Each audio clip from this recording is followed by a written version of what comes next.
Pensa num arranha-céu, assim, magnífico, uma estrutura que parece indestrutível, sabe? Mas e se, muito antes de tudo começar, lá na planta baixa, já existisse um erro fatal, um defeito que garantisse que o prédio ia desabar assim que alguém tentasse morar nele? Pois é, com essa imagem que a gente começa nessa análise de hoje, que vai desconstruir a nossa ideia de amor romântico, argumentando que ele funciona, na prática, como uma verdadeira máquina de guerra. E se o amor romântico já nascesse condenado? Essa é a pergunta, bem provocadora, que vai guiar a gente por aqui. A ideia não é ser cínico de jeito nenhum, é mais para a gente pensar de forma crítica sobre um sistema em que todo mundo foi colocado. Um sistema que, segundo os argumentos que vamos ver, meio que nos ensina o caminho do desastre desde o começo. Tá, mas por onde é que começa essa falha toda? Bom, ela começa lá na fundação, na ideia que serve de base para quase tudo que se espera de um relacionamento. O famoso mito da alma gêmea. E essa metáfora da moeda falsa Nossa, ela é perfeita para entender isso. A crença na alma gêmea passa de mão em mão, de coração em coração, e quase ninguém para ver se ela é de verdade. É uma ideia que todo mundo aceita sem questionar, mas que, segundo a análise, é tipo o veneno que já vem junto com o remédio. E a promessa é muito sedutora, não é? A de que existe por aí alguém que se encaixa perfeitamente na gente, como uma chave na fechadura, e que vai criar essa completude mágica, automática. Uma união que não exige trabalho, só o encontro. Então, o ponto central aqui é o seguinte: essa ideia não é só uma coisinha fofa de comédia romântica. Ela é tratada como a base, a ideologia que condena o amor moderno ao fracasso. É exatamente aquele defeito na planta baixa que a gente falou que garante que o prédio uma hora vai ruir. Ok, então a gente já entendeu a base. Agora vamos avançar e ver como essa fundação toda frágil prepara o terreno. Se a fundação é um mito, a consequência é a transformação do relacionamento numa verdadeira zona de conflito. E olha, a forma como a análise redefine o amor moderno é bem brutal. Não é um lugar para cultivar união, paciência, nada disso. É descrito como um ringue de luta, onde o objetivo não é se conectar, mas sim dominar. É uma disputa para ver quem tem o poder.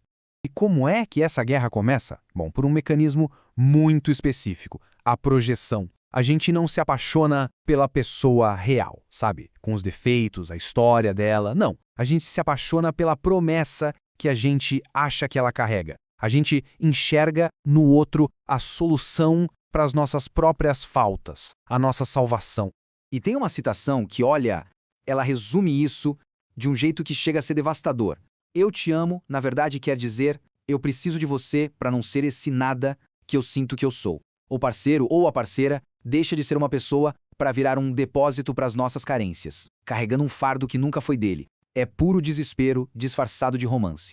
Agora, se a gente está falando que o amor é uma guerra, então tem que ter armas, certo? E aqui a manipulação não é um acidente, é a engrenagem principal. A análise detalha como homens e mulheres são treinados socialmente para usar ferramentas de poder diferentes. E não é por maldade, viu? É por herança cultural mesmo. De um lado, o treinamento que é culturalmente masculino opera pela retenção, pela falta. A arma principal? O silêncio. Aquele silêncio gélido, calculado, que cria um vácuo desesperador. E também a racionalização excessiva, que tenta invalidar a emoção da parceira com uma lógica fria. Já do outro lado, o treinamento feminino opera pela inundação, pelo excesso. A culpa moral é usada como uma alavanca emocional. A escalada verbal serve para romper aquele silêncio. E a construção de uma imagem de vítima pode ser usada para isolar o parceiro.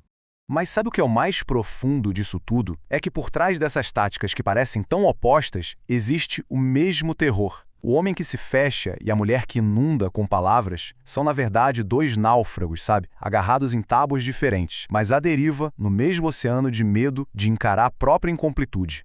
E todo esse cenário, bom, ele nos leva a um desfecho que é quase matemático. Se o amor começou como uma projeção, uma idealização, como é que ele vira um ódio tão amargo? A resposta que a análise dá é surpreendente e, ao mesmo tempo, muito lógica.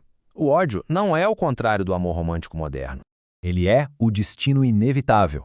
A ruína já estava lá, desenhada na planta baixa do arranha-céu.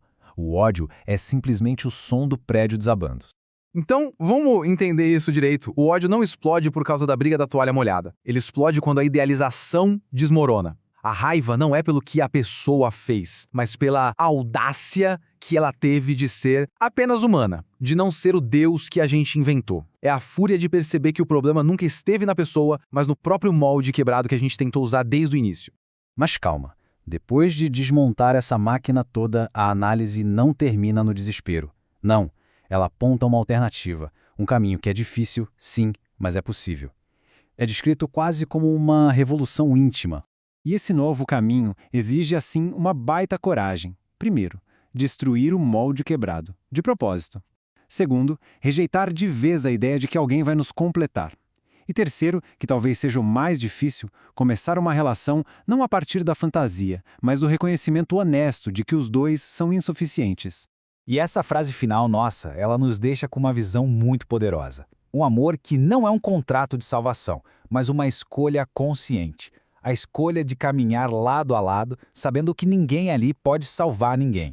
Talvez seja só nesse terreno, depois de desmontar a máquina de guerra, que o amor possa deixar de ser uma arena para se tornar finalmente a possibilidade de um encontro real.